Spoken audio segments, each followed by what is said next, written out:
德磊诸位，今天咱们讲一场庆典。1956年1月15号，北京天安门广场，20多万人冒着严寒开大会，锣鼓喧天，红旗招展。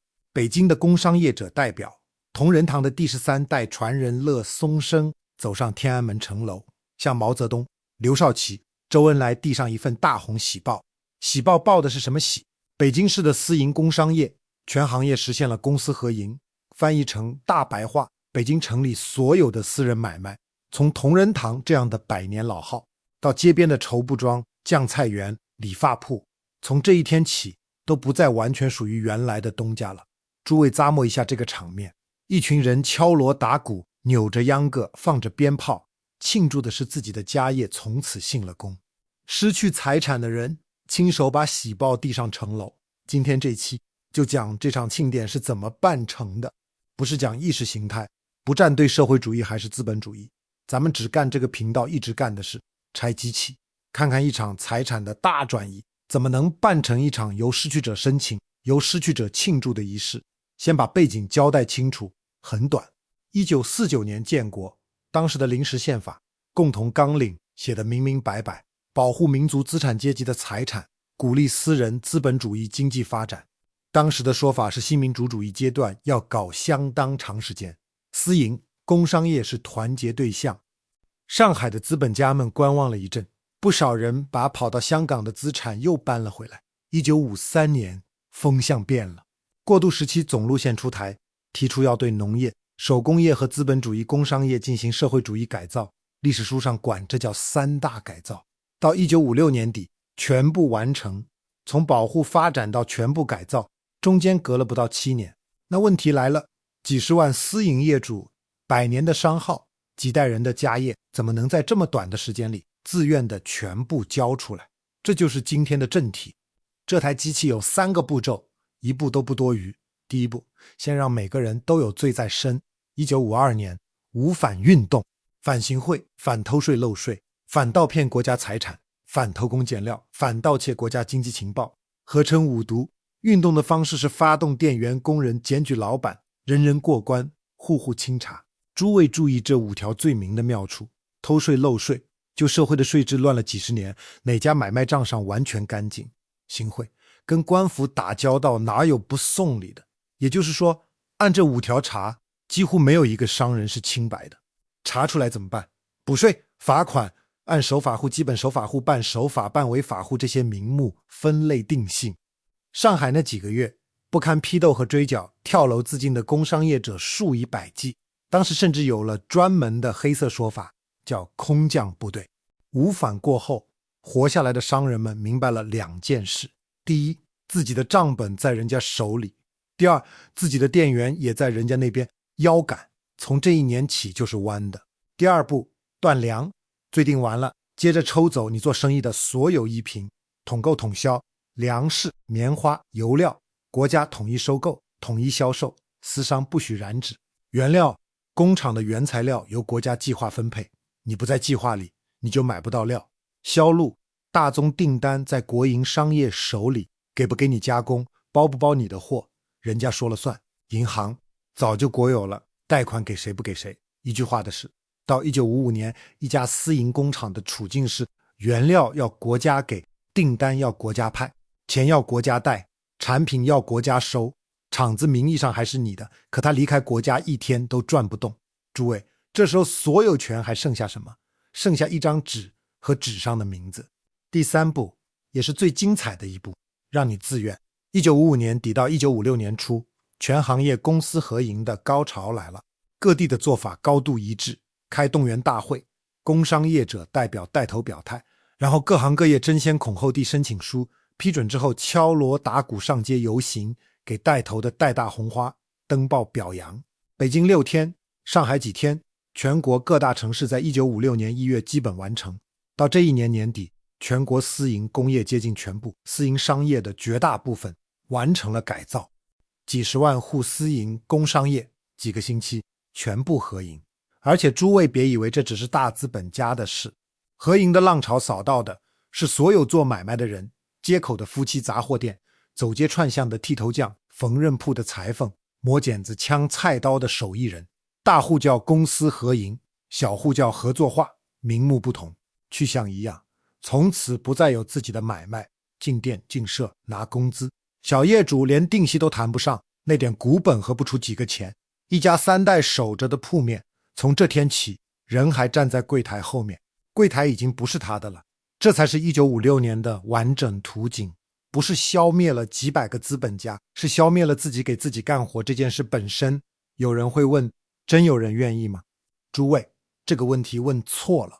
正确的问题是，到了1956年1月，不愿意这个选项还存在吗？账本上有把柄，店员在监督，原料订单贷款全在人家手里，报纸天天宣传，同行一家家都递了申请。这时候你不递，你是什么？你是全城最后一个拒绝社会主义改造的人。这就是我今天最想说的那句话，所谓自愿，就是当所有其他选项都被拿走之后，剩下的那一个。您把这句话记住，它不只能解释1956年。好，东西交出去了，总得给个价吧，给了。这就是赎买政策分两段，先是4码分肥，企业利润分4份，国家所得税1份，企业公积金1份，工人福利1份，资方红利1份，资本家还能分到大约1/4。全行业合营之后改成定息，国家给你的股本和个价每年付你 5% 的利息。注意，不管你的企业赚多少，都只有这5厘。而且合价的时候，资产往低了估，机器折旧，存货打折，多少人几代的家业和出来一个不大的数。定息原本说好发7年，后来延到10年。1966年9月，文革开始，定息停付，没有文件宣布终止，就是不发了。咱们替当年的东家算笔账，5%的年息，付了10年，一共拿回股本的一半，然后连本带息一笔勾销。这就是那场赎买的最终成交价，半价分期付了一半停付。而且定息这个东西拿在手里的不只是钱，还是一顶帽子。领定息就说明你是资产阶级，成分就这么定了。此后历次运动吃定息的都是县城的拔子，子女上学参军招工，政审那一栏里写着你家领过定息。所以到后来不少人家主动不去领，那几个钱买不回一家人的太平。一笔赎买，买家定价，买家分期，买家停付，最后连收款人都因为收了款而背上罪名。天底下没有第二桩这样的买卖。至于人，再讲2个名字。乐松生就是天安门城楼上递喜报的那位，合营之后他当了北京市副市长，是统战的招牌。1968年文革批斗中，这位曾经站上天安门的掌柜被折磨致死。他家的同仁堂今天还在，是上市公司，只是跟岳家已经没有关系了。荣毅人，上海纺织业巨头荣家的少东家。荣家是当年中国最大的民族资本集团之一，面粉、纺织半壁江山。1949年前后，这个大家族开了个分岔口，族里的多数人选择离开，去了香港，去了海外。荣毅人选择留下，合营时他带头交产，毛泽东亲自见他，得了红色资本家的名号。他是极少数走通了这条路的人，文革中受了冲击但活了下来。1979年邓小平请他出山办中信，后来当到国家副主席。同一个家族走的人在海外把生意重新做了起来。留下的人里出了一位副主席，也只出了这一位，一个乐松生，一个荣毅人。同一场合营，2种结局。有人说荣毅人证明了识时务者为俊杰，可诸位想想，几十万工商业者里走到荣毅人那个位置的有几人？把命运压在成为例外上，那不叫出路，那叫彩票。说到这儿，公道话得说足，这期才站得住。第一，和苏联比，中国的改造确实温和。苏联对资产阶级是直接剥夺、流放甚至肉体消灭，中国给了定息，给了安排，多数资本家被留用为公司合营企业的管理人员拿工资。和平赎买这个说法，横向比较之下，不是完全的空话。第二，放在当时的世界，计划经济不是中国的发明，是半个地球的共识。战后连英国、法国都在搞国有化，认为集中资源才能快速工业化，在那个年代是一种真诚的信念，不能全用今天的后见之明去审判。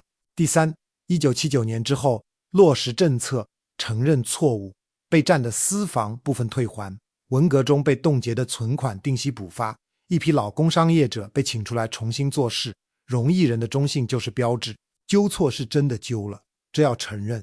那我批的是什么？我批的不是社会主义改造这个方向，那是价值观之争，咱们不掺和。